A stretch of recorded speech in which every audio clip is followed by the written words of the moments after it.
नमस्ते स्टूडेंट। तो फाइनली हम मेटल्स एंड नॉन मेटल्स का पार्ट 3 और लास्ट लेक्चर उसके बाद एक्सरसाइज और एक्स्ट्रा क्वेश्चंस के लिए ले लेंगे। बराबर है। अब लास्ट लेक्चर तक हमने मेटल्स के बारे में पढ़ा, उसकी फिजिकल प्रॉपर्टीज पढ़ी, उसकी केमिकल प्रॉपर्टीज पढ़ी। फिर हमने नॉन मेटल्स के बारे में पढ़ा, उसकी केमिकल प्रॉपर्टी सिर्फ एक ही है कि वो कंसनट्रेटेड एसिड के साथ रिएक्ट करता है। और कल हमने पढ़ा था आयोनिक कंपाउंड। आयोनिक कंपाउंड की भी प्रॉपर्टीज पढ़ी थी। प्लीज याद रख लेना, प्लीज याद रख लेना, मोस्ट एमपी टॉपिक है। मुझे पता नहीं है कि सीबीएसई में कटे, गुजरात बोर्ड में कटे, बट आगे बहुत काम आएगा। आज का लेक्चर में और लास्ट लेक्चर में हमने एक्सट्रैक्शन ऑफ मेटल्स के बारे में थोड़ा बहुत पढ़ा था। बराबर है। अब उसको हम डिटेल में पढ़ रहे हैं।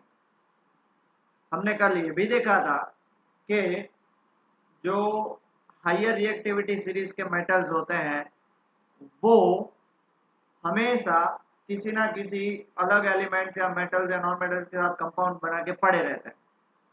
मिडल रिएक्टिविटी वाले होते हैं वो ऑक्साइड, सल्फाइड्स और कार्बोनेट्स बना के पड़े रहते हैं। लो रिएक्टिविटी वाले किसी के साथ रिएक्ट नहीं होते। तो तीनों को एक्सट्रैक्ट करने का तरीका बिल्कुल अलग होगा। बराबर है। The different techniques used for extraction of metal depend on their position in the activity series, into which is divided into three categories. सबसे पहले मेटल ऑफ लो रिएक्टिविटी जैसे gold, silver, platinum, copper etcetera. Metal of medium reactivity series zinc, iron and lead etcetera. metals of high reactivity series sodium, potassium, calcium and etc. Okay. Now, summary of several steps involved in the extraction of pure metal from their ore is given as, ये introduction था, ये एक याद रख लो तो आपको पूरा याद रह जाएगा। अब देखो, और सबसे पहला स्टेप होता है कंसंट्रेशन ऑफ और। कंसंट्रेशन ऑफ और मतलब और में से कचरा जो है वो बाहर निकाल लेना, उसको कंसंट्रेट करना। कंसंट्रेशन का मतलब क्या, हमने बेसिक बेसिस में पढ़ा। कंसंट्रेशन मतलब उसकी प्योरिटी बढ़ानी, तो सबसे पहले उसकी प्योरिटी बढ़ाएं। फिर देखो तीन पार्ट में डिवाइड है, metal of high reactivity, metal of medium reactivity and metal of low reactivity. High reactivity में सबसे पहले क्या होगा, इलेक्ट्रोलाइसिस। एक ही स्टेप, इलेक्ट्रोलाइसिस और प्योर मेटल निकल आएगा। Metal of medium reactivity series के दो ऑप्शन होते हैं, कार्बोनेट ऑर्स होते हैं या सल्फाइड ऑर्स होते हैं। कार्बोनेट ऑर्स होते हैं तो उसको कैल्सिनेशन करने का, सल्फाइड ऑर्स होते हैं तो उसको रोस्टिंग करने का। दोनों से ऑक्साइड निकलेगा, फिर उसको रिड्यूस करेंगे और प्योर मिलेगा। लो रिएक्टिविटी सीरीज में जो होते हैं वो सारे सल्फाइड और होते हैं, उसको रोस्टिंग करके मेटल में रिफाइन कर देने का। बहुत कम होते हैं बट होते हैं सल्फाइड और, तो उसको रोस्टिंग करने का। अब ये रोस्टिंग और कैल्सिनेशन क्या है वो हम आगे पढ़ेंगे। सबसे पहला हम स्टार्ट करने जा रहे हैं एनरिचमेंट ऑफ और, जिसका दूसरा नाम है कंसंट्रेशन ऑफ और। अब आपको पता है कि सारे और मिनरल्स वो अर्थ के क्रस्ट के अंदर होते हैं। अर्थ के क्रस्ट के अंदर होते हैं मतलब वो धूल मिट्टी सबके साथ पड़े होते हैं। So the undesirable impurities like soil, sand, etc. are found in ore are called gangue or matrix. Matrix बोलते हैं, matrix नहीं बोलते, matrix.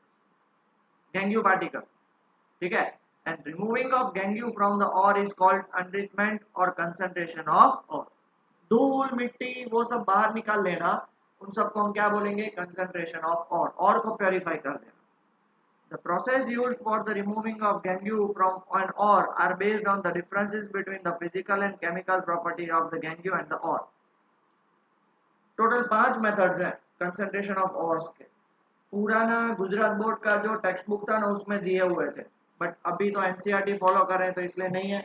और इवन आपको केमिस्ट्री में आगे जाके ये पढ़ना ही है डिटेल में, तो मैं अभी आपको सिर्फ सिंपली ये बता सकता हूँ कि भाई आपका और क्या है। और मतलब वो कॉपर का है, मैग्नीशियम का है, आयरन का है, जिंक का है, और उसके गैंगियो पार्टिकल्स क्या है। उन दोनों की प्रॉपर्टीज को मैच करके, तो भाई दोनों की प्रॉपर्टीज अलग अलग होती है तो उनको मैच करके अलग अलग तरीके यूज होते हैं। ठीक है। Depending upon the nature of impurities different separation techniques for the enrichment of ores are employed. मतलब मैंने बता दिया ना कि भाई इम्प्योरिटी कौन सी है, उनका नेचर क्या है। अब आपको पता है कि भाई कोई भी तरीका होता है उसको पहले एनालाइज करना पड़ता है, एनालाइज करने के बाद ही उसको सॉल्व कर सकते हैं। तो वैसे ही भाई वो बताते हैं कि भाई इम्प्योरिटी कौन सी है। अगर ये वाली इम्प्योरिटी है तो एक्स मेथड, दूसरी वाली इम्प्योरिटी है तो वाई मेथड, तीसरी वाली है तो Z method. Depending on impurities वो अलग अलग मेथड करते हैं। कौन से मेथड, वो हमारे सिलेबस में नहीं है, ठीक है। अब सबसे पहला, extraction of metal present at the bottom of the activity series, सबसे लो रिएक्टिविटी वाले, उसमें सिल्वर आता है और कॉपर, सॉरी मर्क्यूरी और कॉपर। तो these metals being less reactive can be obtained by reducing the oxide to metal by heating alone। सिर्फ heat कर देंगे तो उसमें से ऑक्सीजन निकल जाएगा। कैसे निकल जाएगा? सबसे पहला सिनाबार, सिनाबार मतलब HGS, HGS मतलब Hg मतलब mercury sulphide, it is an or of mercury, mercury जो और के फॉर्मेट में होता है उसको हम सिनाबार बोलते हैं। When heated in air it first changes into oxide, क्योंकि कोई भी और जो होते हैं वो सल्फर के फॉर्मेट में ही होते हैं। तो पहले आप हीट करो, देखो ये फर्स्ट स्टेप, ये फर्स्ट स्टेप क्या करना है, उसको हीट करना है। अब हीट करना है तो बेसिकली क्या, ऑक्सीजन देना है। हीट करना का मतलब क्या, बेसिकली उसे ऑक्सीजन देना, बराबर है। तो ऑक्सीजन दिया, और विदाउट ऑक्सीजन हीट तो होगा नहीं। तो ये जो S है और O है वो रिएक्ट करके SO2 बनाएंगे, और एक O इसके साथ रिएक्ट हो जाएगा, क्या बनेगा, सल्फाइड है वो किस में कन्वर्ट हो गया, ऑक्साइड में। HGS cinnabar forms mercury oxide plus sulphur dioxide. अब इस मर्क्यूरी ऑक्साइड को और हीट करेंगे, फिर क्या बोला है, एंड देन रिड्यूस, रिड्यूस का मतलब क्या, removal of oxygen into mercury metal on further heating, और इसको हीट करेंगे, और ज्यादा हीट करेंगे, तो वो जो HgO है उसमें से Hg अलग हो जाएगा, O अलग हो जाएगा। ये उसका कौन सा स्टेप है बेटा, सेकंड स्टेप। मतलब हम दो बार हीटिंग करेंगे, पहले बार हीट करेंगे तो उससे हम सल्फाइड से, देखो सल्फाइड से उसको ऑक्साइड में कन्वर्ट किया, और दूसरी बार हीटिंग करेंगे तो उसको ऑक्साइड से मेन मेटल में कन्वर्ट करेंगे। क्लियर हो गया, पक्का, ओके। ये देखो ये है सिनाबार, ऐसा दिखता है, ठीक है। ये कचरा है उसका, ये बीच में मर्क्यूरी है, उसको फिर एक्सट्रैक्ट करके फिर यूज करते हैं, डन। अब ये मर्क्यूरी डायरेक्टली अवेलेबल है, बट थोड़ा हीट करना पड़ेगा सल्फाइड के फॉर्मेट में। दूसरा तरीका है कॉपर ग्लास, कॉपर, कॉपर का जो और होता है उसको copper glass. When it is heated in air, इसमें ना एक थोड़ा सा ट्विस्ट है। अब बच्चे क्या होते हैं पता है, सिनाबार और कॉपर ग्लास को एक समझ लेते हैं, मतलब एक ही मेथड समझ लेते हैं, ऐसा नहीं है। When it is heated in air partially oxidized and the oxidized product reacts with the remaining copper glands to give copper metal। अब देखो पहला स्टेप क्या होता है, हीट करना, पहला स्टेप तो हीट ही करना है ऑक्सीजन के साथ। क्या बनेगा, कॉपर ऑक्साइड बनेगा प्लस सल्फर डाइऑक्साइड बनेगा। अब सुनना, अब मेरे पास एक कंटेनर में कॉपर ग्लास है बहुत सारा, मैं इसको हीट कर रहा हूं, तो इसमें से थोड़ा बहुत कॉपर ग्लास है वो किस में कन्वर्ट हो गया, कॉपर ऑक्साइड में। ये आपका क्या है, ये आपका है कॉपर ऑक्साइड, और ये क्या है आपका कॉपर ग्लास Cu2H, बराबर है, पक्का, किसी को डाउट? अब सुनिएगा, बहुत ज्यादा ध्यान से सुनिएगा। आपको क्या लगता है कि भाई जब हीट किया तो सारे के सारे कॉपर ऑक्साइड में कन्वर्ट हो जाएंगे? ना, थोड़े बहुत कॉपर ग्लास फिर भी रहेंगे, रहेंगे ना कॉपर ग्लास। अब ये दोनों कंबाइन होके थोड़ा copper glass, that is copper sulphide, और थोड़ा कॉपर ऑक्साइड कंबाइन करके फिर वो फाइनल कॉपर मेटल बनाता है। जैसे मर्क्यूरी ऑक्साइड क्या था, सिर्फ मर्क्यूरी ऑक्साइड को हीट करने से, इसमें क्या होता है, जो रेसिड्यू मतलब थोड़ा बहुत कॉपर ग्लास है वो कॉपर ऑक्साइड के साथ रिएक्ट करके प्योर कॉपर मेटल बनाएगा और सल्फर डाइऑक्साइड बना देगा। समझ में आया? ये आपका क्या हो गया, सेकंड स्टेप। सेकंड स्टेप इसका थोड़ा सा अटपटा है, सो याद रखिए, ओके। ऐसा होता है कॉपर ग्लास, देखो ये कॉपर ग्लास, ठीक है, क्लियर हो गया। तो ये था लॉ रिएक्टिविटी। अब हम आ जाते हैं medium reactivity, middle of the reactive मतलब medium reactivity. The metals in the middle of the activity series such as iron, zinc, lead, copper. Copper आप देखो बहुत सारा कॉपर मिडल रिएक्टिविटी में भी लेते हैं और लो रिएक्टिविटी में भी लेते हैं। Copper etcetera are moderately reactive। These metals are usually present as sulfides or carbonates in nature। Sulphide मतलब वो सल्फर के साथ रिएक्ट करके पड़े रहते हैं या कार्बोनेट के साथ रिएक्ट करके पड़े रहते हैं। These sulfides or carbonate are first converted into oxide because it is easy to extract metal from its oxide। पहला स्टेप एक ही है कि भाई सबको ऑक्साइड्स में कन्वर्ट करो, ऑक्साइड में कन्वर्ट करने के बाद उसको प्योर मेटल में कन्वर्ट करने का। Sulfides are converted into oxide by roasting and carbonates are converted into oxide by calcination। याद रख लीजिएगा, जो सल्फाइड के ऑर्स होते हैं, जैसे हमने देखा था CuS, वो सल्फाइड का ऑर है, तो उसको रोस्टिंग से कन्वर्ट किया जाता है, और कार्बोनेट वालों को कैल्सिनेशन। द मेटल ऑक्साइड दस ऑब्टेन, अब इससे मेटल ऑक्साइड बनेगा, उसको फिर हम रिड्यूस करेंगे to the corresponding metal by reduction using suitable reducing agent. अब रिडक्शन कौन करेगा? रिड्यूसिंग एजेंट रिडक्शन करेगा ना। ऑक्सीडाइजिंग एजेंट और रिड्यूसिंग एजेंट का नाम सुना ही आपने, रिड्यूस होने में जो हेल्प करता है उसको रिड्यूसिंग एजेंट कहेंगे, तो वो दूसरा स्टेप है। ये सारे बेसिक स्टेप्स हैं, लिख लीजिए, फिर हम आगे बढ़ते हैं ताकि आपको पता चले। लिख लिया बेटा? पक्का? आगे बढ़े? ओके। अब देखो, सबसे पहला रोस्टिंग। बेसिकली रोस्टिंग है क्या? It is the process in which sulphide ore is heated below its melting point. ये चीज समझनी है, below its melting point in the presence of excess air, ये भी समझना है। Below its melting point in the presence of excess air to convert into metal oxide. ये रहा, देखो एग्जांपल, जिंक सल्फाइड है, रोस्टिंग करना है मतलब उसको हीट करना है, ओके। उसके मेल्टिंग पॉइंट से बिलो मतलब उसको सॉलिड ही रखना है, उसको हमको लिक्विड, क्योंकि मेल्टिंग पॉइंट से ज्यादा पे हीट करोगे तो वो लिक्विड में कन्वर्ट हो जाएगा। अब जिंक सल्फाइड को मैं ऑक्सीजन के साथ हीट करूंगा, दैट इज रोस्टिंग करूंगा in the presence of oxygen है, प्लीज समझिएगा, in the presence of excess है, तो किस में कन्वर्ट हो जाएगा? Zinc oxide plus sulphur dioxide, ये एक्स्ट्रा है, ये आपका एक्स्ट्रा है, ये हमें इस चीज की जरूरत है। तो सर कैल्सिनेशन क्या है? It is the process in which carbonate ore is heated below its melting point in the absence of air. यहाँ पे प्रेजेंस ऑफ एयर, यहाँ पे absence of air, to convert into metal oxide. ये भी metal oxide में convert होगा, ये भी मेटल ऑक्साइड। अब देख लो यहाँ पे ये एग्जांपल, जिंक कार्बोनेट है, सीधा हीट किया, यहाँ पे ऑक्सीजन की जरूरत है ना, क्या बन गया? जिंक ऑक्साइड ही बना, और एक कार्बन डाइऑक्साइड गैस रिलीज हो जाएगा। समझ में आया? ये बात समझ में आई बेटा? पक्का? श्योर? तो रोस्टिंग मतलब क्या बेटा? Heating below its melting point in the presence of excess air. Calcination मतलब क्या? Heating below its melting point in the absence of air. Roasting में सल्फाइड ऑर्स होते हैं, कैल्सिनेशन में कार्बोनेट ऑर्स होते हैं। ये है उसका डिफरेंस, बहुत बार एग्जाम में पूछा जाता है। पहला difference, ore is heated in excess of air, ore is heated in the absence or limited supply of. दूसरा, this is used for sulphide ore this is used for carbonate ore. तीसरा, sulphur dioxide is produced along with metal oxide, carbon dioxide is produced along with metal oxide.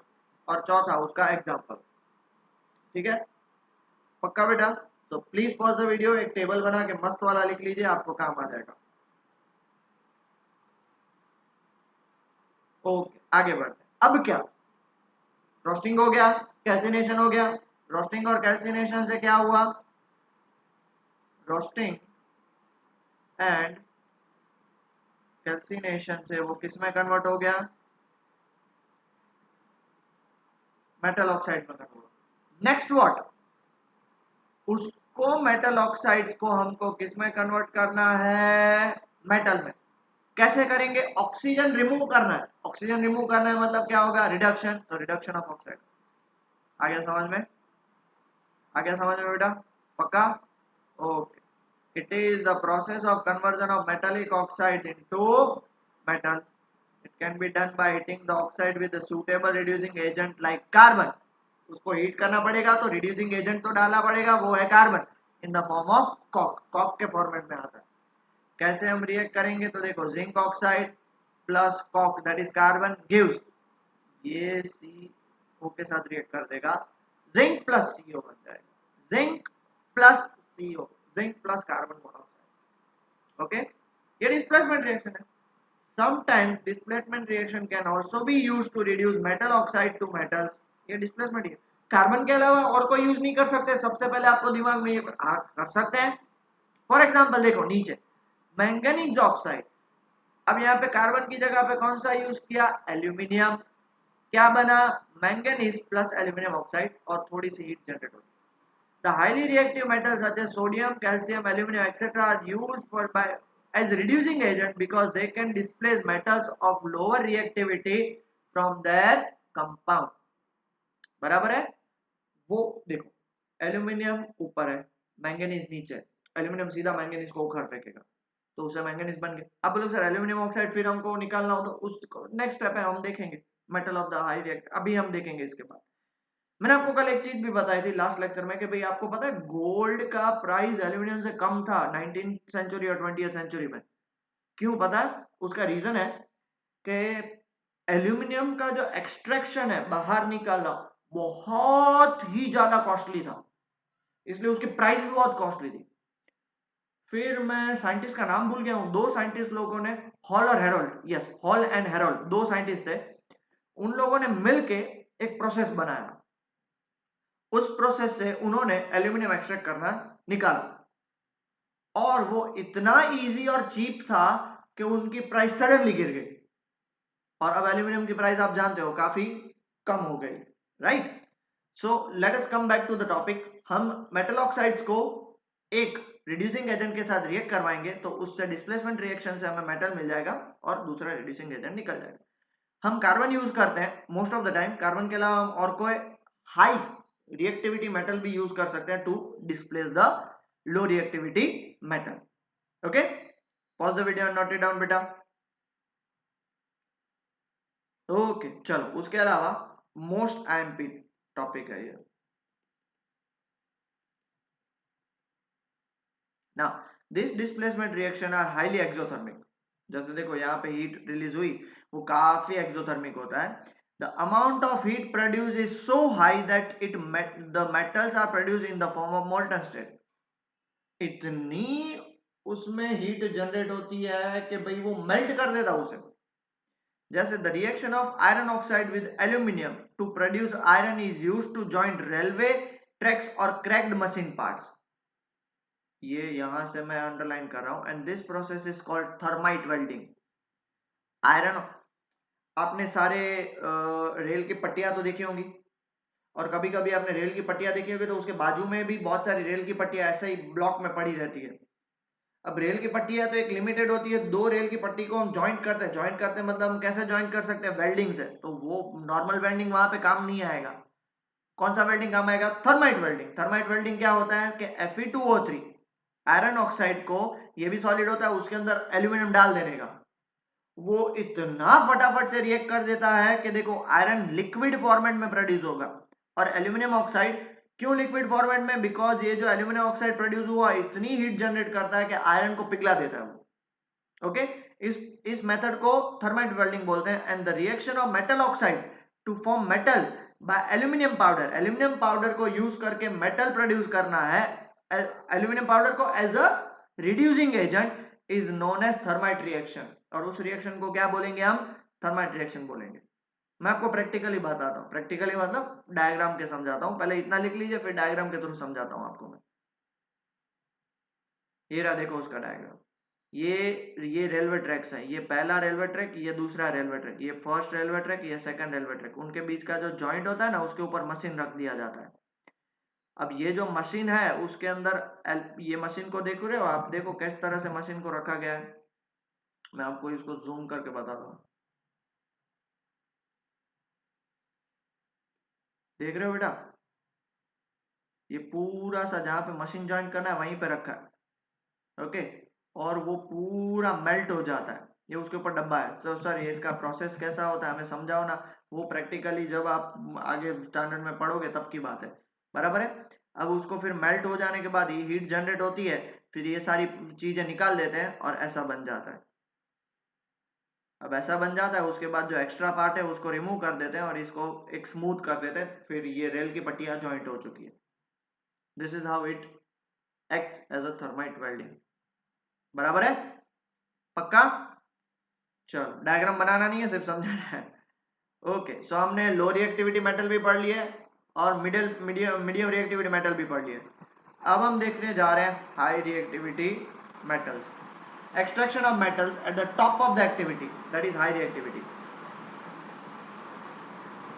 Okay, the metallic compounds at the top of the reactivity series can not be reduce by carbon और any other reducing agent due to their high affinity with oxygen. जो top of the reactivity series जैसे sodium है, potassium है, calcium है, उनका oxygen के साथ affinity, affinity मतलब लगाव, अट्रैक्शन काफी स्ट्रांग है। तो और कोई भी वहां पे दूसरा आप मेटल या नॉन मेटल यूज करोगे एज अ रिड्यूसिंग एजेंट, तो वहां पे उसको वो काम करने नहीं देगा। Therefore, electrolytic reduction is employed for metals like Na, Mg, C and K. अब इलेक्ट्रोलाइटिक रिडक्शन है क्या?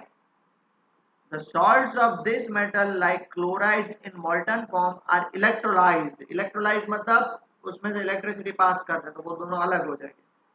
Now metal is deposited at cathode. याद रखना मेटल हमेशा कैथोड पे डिपॉजिट होगा और कैथोड क्या होता है? Negative electron. And chlorine is liberated at the anode. Anode मतलब पॉजिटिव इलेक्ट्रॉन। ओके, क्या रिएक्शन होता है?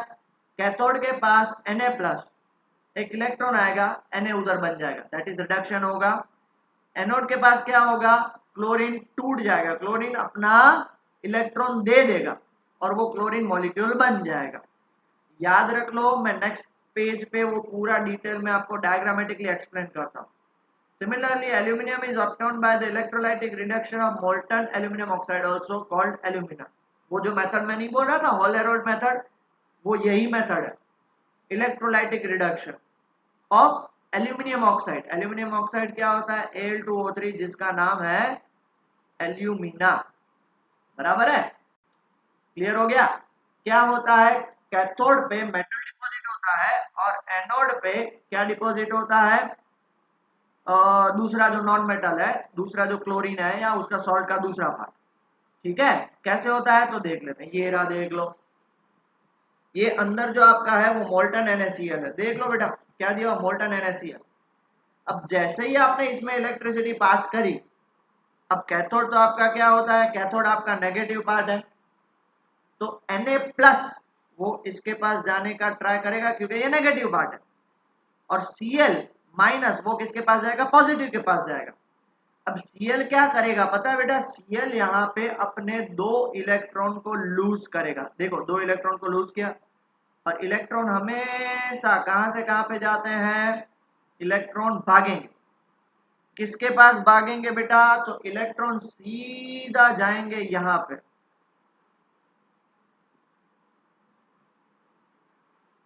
Current always flows from positive to negative. Current का डायरेक्शन ये होगा, ये करंट का डायरेक्शन है, तो इलेक्ट्रॉन का डायरेक्शन ऑपोजिट होगा, ऑब्वियस सी बात है। तो ये इलेक्ट्रॉन का डायरेक्शन होगा। समझ रहे हो बेटा? इलेक्ट्रॉन का डायरेक्शन कहाँ पे होगा? इलेक्ट्रॉन का डायरेक्शन इस साइड होगा। इलेक्ट्रॉन गए और इधर कौन आया था? इधर Na प्लस ऑलरेडी है। कौन आया था बेटा? Na प्लस, और Na प्लस है इधर, और उसको इलेक्ट्रॉन मिला, तो वो किस में कन्वर्ट हो जाएगा? Na। मतलब ये धीरे धीरे आप देखोगे तो धीरे धीरे ये जो है वो पार्ट मोटा हो जाएगा। क्यों? क्योंकि सोडियम वहां पे क्या हो रहा है? डिपॉजिट हो रहा है। समझ में आया? इस प्रोसेस को हम बोलते हैं इलेक्ट्रोलाइटिक मेथड और इलेक्ट्रोलाइसिस। ये डायग्राम आपको एग्जाम में बनाना नहीं है, बट आपको समझाने के लिए मैंने बताया। क्या हुआ वो तो पता चल गया ना बेटा? Na प्लस नेगेटिव के पास जाएगा, Cl माइनस पॉजिटिव के पास जाएगा। Cl माइनस अपने इलेक्ट्रॉन को लूज करेगा, तो वो सब किधर जाएंगे? वो सब जाएंगे इधर। किधर? इधर आएंगे। इधर इलेक्ट्रॉन आ गए और Na प्लस तो बैठा ही हुआ है कि कभी इलेक्ट्रॉन आए और मैं उसके साथ रिएक्ट करके Na बना दूं, और वो Na बना के वहां पे वो धीरे धीरे धीरे फिर वो जो हमारा कैथोड पार्ट है वो थोड़ा थोड़ा मोटा होता जाए। डन। तो हमने लो रिएक्टिविटी, मीडियम रिएक्टिविटी और हाई रिएक्टिविटी तीनों को एक्सट्रैक्ट कर दिया। फिर भी अभी भी ये जो मेटल्स मिलेंगे वो प्योर नहीं होंगे। तो सर क्या मतलब? 95 टू 99% प्योर होते हैं, उसमें अभी भी थोड़ी बहुत क्या बोल सकते हैं कि इम्प्योरिटीज होंगी। वो इम्प्योरिटीज को निकालने के लिए जो मेथड आता है उसको हम बोलते हैं refining of metal. It is the process, it is the process of purification of metal obtained after reduction। Reduction के बाद जो मेटल मिला उसको प्योर करने के लिए various methods for refining are employed. बहुत सारे methods, but the most common one is electrolytic refining. सबसे जो कॉमन है उसको इलेक्ट्रोलाइटिक रिफाइनिंग है। बराबर है? अब इलेक्ट्रोलाइटिक रिफाइनिंग क्या है? Copper, zinc, nickel, gold, silver etcetera are refined electrolytically. कैसे रिफाइन करना है उसका प्रोसेस है, उसके बाद पीछे जो डायग्राम है वो बाद में बताऊंगा, पहले प्रोसेस देख लो। In this process a thick block of impure metal is used as anode. Impure metal को कहां पे यूज करना है? एनोड में। And thin strip of pure metal is used, is नहीं है, used as cathode. Pure metal को कहां पे यूज करना है? कैथोड पे। इम्प्योर मेटल को कहां पे यूज करना है? एनोड पे, और वो भी थिक और thin strip of pure metal को कहां पे यूज करना है? Cathode. A solution of melt salt is used as electrolyte. Melt salt मतलब जिसको हमें प्योर करना है उसी का सॉल्ट लेना है। कॉपर को प्योर करना है तो कॉपर का सॉल्ट, जिंक को प्योर करना है तो जिंक का सॉल्ट, निकल को प्योर करना है तो निकल का salt. Now when electric current is passed, metal ions from electrolyte are reduced as metal which get deposited on the cathode। अंदर जो उसके इलेक्ट्रोलाइट्स होंगे वो क्या हो जाएंगे? रिड्यूस हो जाएंगे, और कहां पे भागेंगे? कैथोड की तरफ। an equivalent amount of pure metal from anode get oxidized to metal ion and goes into electrolyte, and from there it goes to cathode and deposit। Sir क्या बोला ना, कुछ भी समझ में नहीं आया, ओके मैं समझाता हूँ। पहले इतना लिख लीजिए ताकि जब मैं आपको डायग्राम के थ्रू समझाऊं तो आपको पता चल जाए। Okay, pause the video and note it down. Okay, लिख लिया? अब देख लो ये डायग्राम, ये डायग्राम कंपलसरी बनाना है अगर ये क्वेश्चन आया तो। अब देखो, जैसे हमारी बात हुई कि हमें यहाँ पे कॉपर को प्योरीफाई करना है, तो इसका जो सॉल्यूशन होगा वो कौन सा सॉल्यूशन है? Copper sulphate solution. क्या है? कॉपर सल्फेट सॉल्यूशन, उसी का सॉल्ट सॉल्यूशन लेना। कॉपर सल्फेट एक टाइप का सॉल्ट है ना। कैथोड पे हम क्या लेते हैं और एनोड पे हम क्या लेते हैं? तो कैथोड पे हम थिन स्ट्रिप लेते हैं, thin pure metal strip. Anode पे क्या लेंगे हम? Thick impure metal. सुनिएगा, ये देखो लिखा हुआ ना, एसिडिफाइड कॉपर सल्फेट सॉल्यूशन, ये टैंक है और ये इम्प्योरिटीज क्या है वो हम बात में। अब होता ये है कि हमने इलेक्ट्रोलाइसिस अभी थोड़ी देर पहले ही देखा। इलेक्ट्रोलाइसिस में इस तरह से काम होता है कि भाई ये जो अंदर यहाँ पे बीच में जो कॉपर सल्फेट है, कॉपर सल्फेट वो टूटता है किसमें? Cu2 plus plus SO4 minus में। किसमें टूटता है बेटा? ये टूटता है कॉपर सल्फेट Cu2 प्लस और SO4 माइनस। अब जैसे ही Cu2 प्लस टूटा, वो Cu2 प्लस किस पे चिपक जाएगा? कैथोड पे। समझ में आ रहा है? समझ में आ रहा है? और जितना Cu2 प्लस डिपोजिट हुआ कैथोड पे, उतना ही एनोड से Cu2 प्लस किधर आ रहा है? देखो किधर आ रहा है बेटा? वापस सॉल्यूशन में आ रहा है। क्यों सॉल्यूशन में आ रहा है?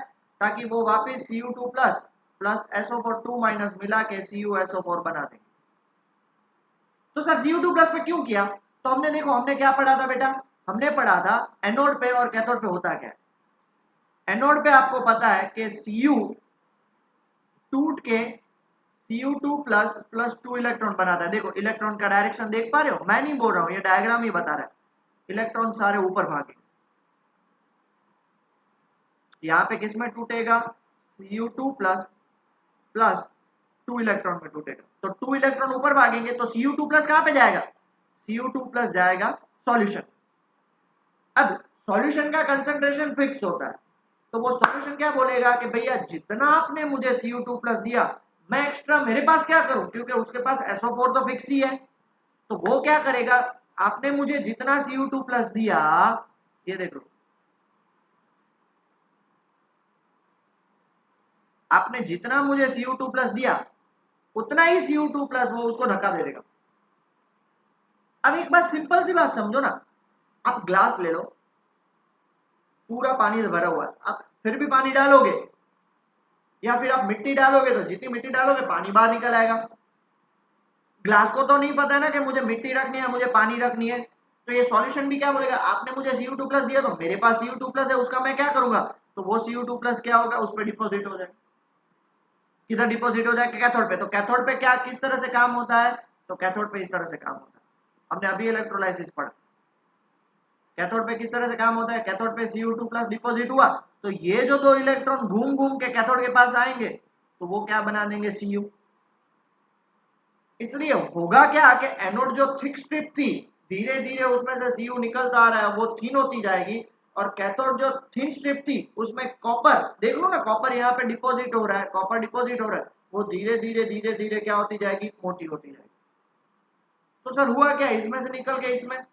हाँ, अब मेन पॉइंट इधर है कि जब वो इधर से निकल के इधर डिपॉजिट हो रहा है, तो उसके बीच में जो इंप्योरिटीज है, दो टाइप की इंप्योरिटीज होती है। पहली सॉल्यूबल इंप्योरिटी, सॉल्यूबल इंप्योरिटी मतलब वो कॉपर सल्फेट सॉल्यूशन के साथ मिक्स हो जाएंगी, और दूसरी इनसॉल्यूबल इंप्योरिटीज जो कॉपर सल्फेट सॉल्यूशन के साथ मिक्स नहीं होती, तो वो कहां पे चिपक जाएंगी, इधर चिपक जाएगी, मतलब नीचे डिपॉजिट हो जाएंगी, और उसे हम क्या बोलते हैं, एनोड मड। क्यों एनोड मड बोलते हैं, क्योंकि वो किधर से आई, एनोड से। This cycle is repeated until whole of the metal ion from impure block is dissolved and deposited on the cathode. कब तक वो रिपीट करते हैं, जब तक वो एनोड से लेके कैथोड पे डिपॉजिट नहीं हो जाते। The soluble impurities go into the solution, जैसे मैंने बताया, whereas the insoluble impurities settle down below anode. कहाँ पे सेटल होती है बेटा, बिलो एनोड, एनोड के नीचे सेटल हो जाती है, and is known as anode mud.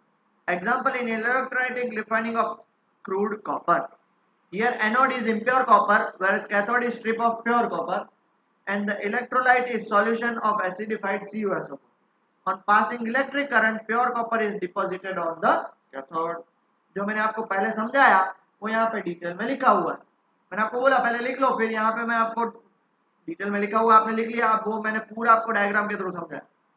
होता क्या है, जैसे ही इलेक्ट्रोलाइसिस पास हुआ तो एनोड से इलेक्ट्रॉन ऊपर जाएंगे और कॉपर है वो सॉल्यूशन में डिपॉजिट होगा। सॉल्यूशन बोलेगा भाई मेरे पास एक्स्ट्रा जगह नहीं है, तो वो जितना उसके पास एक्स्ट्रा कॉपर है उसको किधर चिपकाएगा, उसको कॉपर में चिपकाएगा, कैथोड में। वेरएज कैथोड के पास एनोड से आया हुआ इलेक्ट्रॉन चिपक जाएगा, तो वो मिलके कॉपर बन जाएगा। धीरे धीरे एनोड की साइज कम होती जाएगी, कैथोड की साइज बढ़ती जाएगी, फिर उसको रिप्लेस करते। क्लियर हुआ बेटा, पक्का डायग्राम बनाने का। तो ओके, अब पार्ट है कोरोजन। कोरोजन हमने फर्स्ट चैप्टर में भी देखा है, इधर हम इसमें डिटेल में पढ़ेंगे। It is a slow process of eating away of metal by the reaction of atmospheric air and moisture. Example rusting of iron, ये रहा, ये प्योर आयरन है, ये रस्टेड आयरन है। आप बोलो सर आयरन का कलर है, हाँ आयरन सिल्वर ही होता है। टार्निशिंग ऑफ सिल्वर, ये देखो ये नया नया प्योर सिल्वर है और ये बिगड़ा हुआ चम्मच है। Formation of green coating over copper, देखो कॉपर के ऊपर ग्रीन और ब्लूइश कोटिंग, ये प्योर कॉपर है और ये रस्टेड कॉपर है। रस्टेड तो नहीं बोल सकते, करोडेड कॉपर, रस्टेड सिर्फ आयरन के साथ लगता है। ओके, मैं आपको एक चीज बताऊं, शायद आपको पता होगी नहीं पता होगी, स्टैच्यू ऑफ लिबर्टी कहाँ पे है, अमेरिका में। उसका कलर क्या है पता है, उसका कलर है अभी ग्रीन। ओरिजिनली वो स्टैच्यू ऑफ लिबर्टी कॉपर से बना हुआ था। With the passage of time, with the passage of time वो स्टैच्यू ऑफ लिबर्टी आज पूरा ग्रीन दिख रहा है। क्यों, कॉपर के साथ वो रिएक्ट हो गया। मैं मजाक नहीं कर रहा हूँ, सच बोल रहा हूँ। वो स्टैच्यू ऑफ पूरा लिबर्टी पहले कॉपर से बना हुआ था, अब वो ऐसा हो गया है। क्यों, बिकॉज ऑफ करोजन। तो सर करोजन को कैसे प्रिवेंट किया जाएगा, तो rusting of iron is prevented by galvanising, making alloys, painting, greasing, oiling, tin plating, Chrome plating, बहुत सारे। सबसे पहला galvanisation. What is mean by galvanisation, तो आपको पता है गैल्वेनाइज्ड आयरन और गैल्वेनाइज्ड स्टील आते हैं। तो बेसिकली ये है क्या, the process of coating iron and steel object with a thin layer of zinc is called galvanisation. ये देखो ये पूरे आयरन को, ये पूरा जो नीचे आप देख रहे हो ना, ये पूरा लिक्विड है। क्या लिक्विड है, स्टील सॉरी जिंक का लिक्विड है, ये पूरे को इसके अंदर डाल देते हैं तो उस पर पूरी एक थिन लेयर बन जाती है। Okay, it is done by dipping the object in molten zinc, है ना, डिप किया जा रहा है। The galvanized article is protected against rusting even if the zinc coating is broken. अब मान लो जिंक की कोटिंग लगा दी तो आप बोलोगे सर कभी कभी जिंक की कोटिंग निकल जाए तो कोई फर्क नहीं पड़ेगा, क्योंकि सबसे ज्यादा रिएक्टिव कौन है, जिंक या आयरन, जिंक। इसलिए जो ऑक्सीजन है वो जिंक के साथ रिएक्ट होगा, आयरन को बचा देगा, मतलब वो सुसाइड कर देगा। जिंक है वो सुसाइड कर देगा, सेल्फ सुसाइड, सेल्फ डिस्ट्रक्ट, और आयरन को वो प्रिवेंट करेगा। ठीक है बेटा, ओके, लिख लिया। सेकंड मेथड है एलोइंग। एलोइंग तो आप लोगों ने सबने पढ़ा, बराबर। It is the method of improving the properties of metal by mixing the metal with another metal और नॉन मेटल। एक मेटल को दूसरे मेटल या नॉन मेटल के साथ रिएक्ट करके कुछ बनाना, उसे एलॉय बोलेंगे। सबसे पहला alloying of iron. Pure gold is very soft, आपको नहीं पता होगा, gold, pure gold 24 carat gold है ना, उसको आप ऐसे आप बेंड करोगे तो बेंड हो जाएगा, इसलिए उस पर कोई डिजाइन भी नहीं बन सकती। इसलिए 18 और 20 कैरेट और 22 कैरेट गोल्ड में ही डिजाइन बनती है। अब ये कैरेट्स क्या है, it is called 24 carat gold. जो प्योर गोल्ड होता है ना उसे 24 कैरेट गोल्ड बोलते हैं। Okay, to increase the strength and hardness of gold and to make it suitable for making jewellery, alloy of gold is made either with silver or copper। Alloy करना है या तो सिल्वर के साथ alloying करो या तो कॉपर के साथ। अब 22 कैरेट मतलब क्या पता है, 22 कैरेट मतलब 24 पार्ट्स में से 22 पार्ट गोल्ड है और 2 पार्ट्स दूसरा मेटल है, इम्प्योर मेटल। आया समझ में। अभी देखो ना वो तनिष्क एडवर्टाइज आई थी, उस पर अभी बहुत सारा लफड़ा चल रहा है, किसी को पता होगा न्यूज़ के बारे में तो उस एडवर्टाइज में कुछ हिंदू मुस्लिम के बारे में कुछ बताया गया था और बहुत सारा लफड़ा है, तो लोगों ने बोल दिया कि हम अब तनिष्क, एक टाटा की कंपनी है, गोल्ड ऑर्नामेंट्स वो बनाते हैं, तो उनको वो बॉयकॉट करने लगे। और वैसे भी अभी दिवाली आ रही है तो दिवाली में सब गोल्ड और ऑर्नामेंट्स लेते हैं, तो ये सारी चीज़ें हैं। गोल्ड ऑर्नामेंट में भी बहुत सारे लोग उसको उल्लू बना लेते हैं, नकली गोल्ड दे देते हैं और ये सब होता है। चलो कोई नहीं, तो 24 कैरेट गोल्ड में से 22 carat gold means 22 pure parts और 2 पार्ट्स कॉपर और सिल्वर। दूसरा alloying of iron. Pure iron is very soft and stretches easily when hot. ये भी ऐसा ही है, अगर वो हॉट होता है तो उसको सॉफ्ट और इजीली स्ट्रेच कर सकते हैं। तो क्या करते हैं, it is mixed with a small amount of carbon. कितना, सिर्फ 0.05%, और वो इतना हार्ड और स्ट्रांग हो जाता है दैट इज वो कन्वर्ट हो जाता है स्टील में। उसके अलावा भी iron is mixed with many metals to form different alloys. For example, when iron is mixed with nickel and chromium, stainless steel is obtained, which is hard and does not rust. Steel rust नहीं होता है।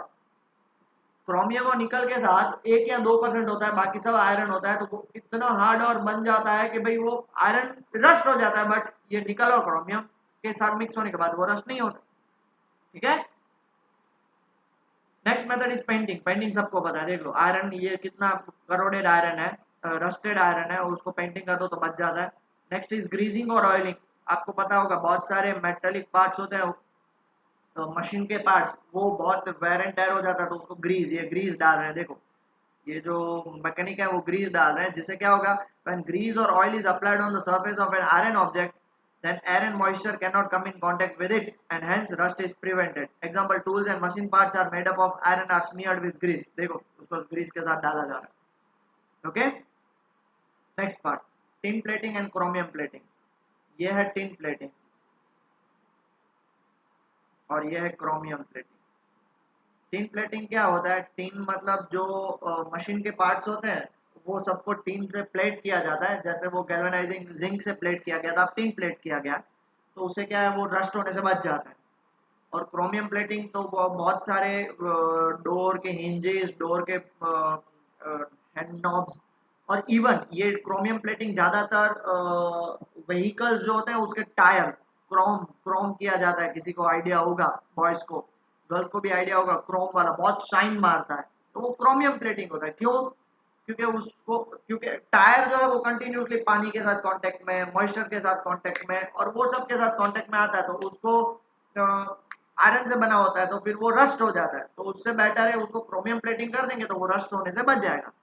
Tin and chromium metals are resistant to corrosion, So when a thin layer of tin metal is deposited on iron object by electroplating, then iron and steel objects are protected from rusting. अब बोलोगे sir steel तो rust नहीं होता है, फिर भी कभी कभी बहुत ऐसा होता है कि वो कंटिन्यूसली पानी में होता है तो वो रस्ट हो जाता है, तो फिर भी उसको हम क्रोम प्लेटिंग कर देते हैं। ओके सर, ये इलेक्ट्रोप्लेटिंग क्या है? तो when the coating of metal is done with the help of electricity by making the use of other metal as electroplating.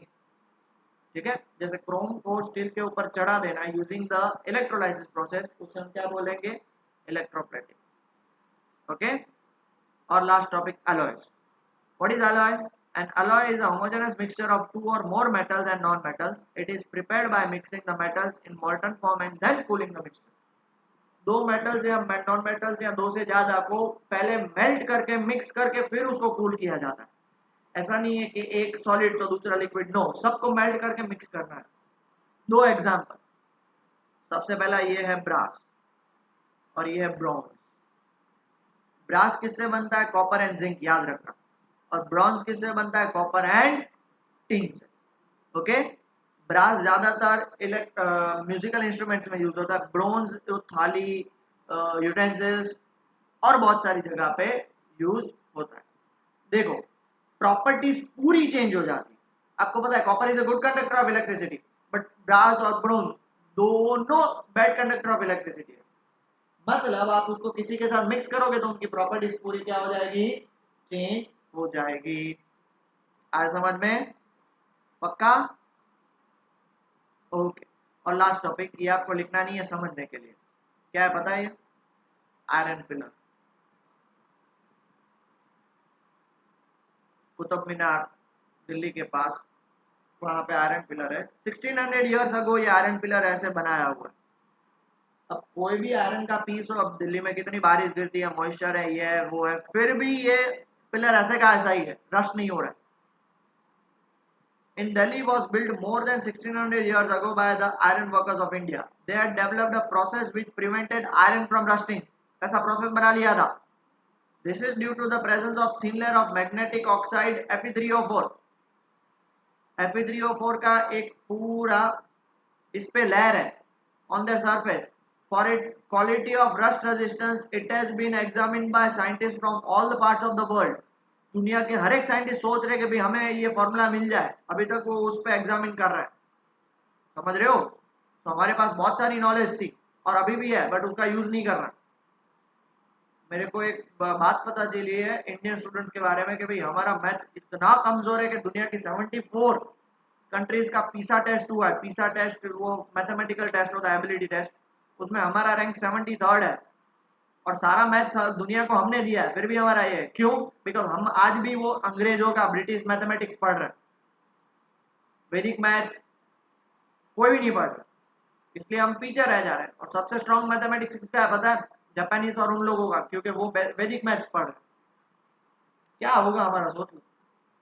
और हमें आज की तारीख में हमको क्या चाहिए? जो बाहर से, दैट इज स्नैपचैट बाहर का, इंस्टाग्राम बाहर का, यूट्यूब बाहर का, टिकटॉक, ये सब बाहर का, उसमें ही पड़े रहते हो आप लोग। You don't know the value of your ancestors, हमारे एंसेस्टर ने हमारे लिए क्या किया। कोई नहीं, तो ये चैप्टर यहाँ पे खत्म होता है। आपको बोलने का कोई मतलब नहीं है, क्योंकि जैसे थे वैसे ही रहोगे। ठीक है, सो आज का लेक्चर यहाँ पे खत्म करते हैं, चैप्टर यहाँ पे खत्म होता है। नेक्स्ट लेक्चर में हम इसकी एक्सरसाइज देख लेंगे, ठीक है, और उसके बाद मैथ स्टार्ट करेंगे। प्लीज स्टडी वेल, मन लगा के पढ़िए। कौन सा टॉपिक कट है वो एक बार देख लीजिए। जो टॉपिक कट है उसमें से टेस्ट में, एग्जाम में मैं नहीं पूछूंगा, जो टॉपिक कट नहीं है उसमें से ही पूछूंगा। ओके, टेक केयर बेटा।